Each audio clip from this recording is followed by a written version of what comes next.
ছবি আইব আমি ঘুরে আনবো পিছন ভিডিও না ভিডিও দেওয়াই তো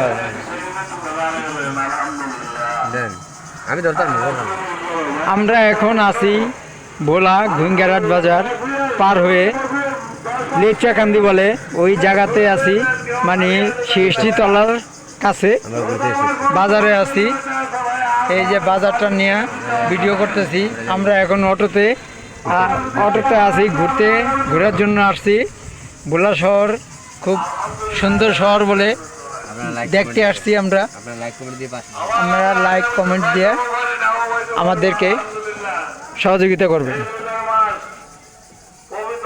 এই আমাদের ইমরান ভাই, আরও আছে আরেকজন আছে আমাদের ভাইরাল ইমরান ভাই, ওকে আপনারা অনেকে চিনেন, দেখছেন, ইউটিউবেও আছে। ওনার কৌতুকও আছে, কিছু কিছু দেখবেন, মজা পাবেন, বিনোদন পাবেন। আর এই ছিল পুকুর।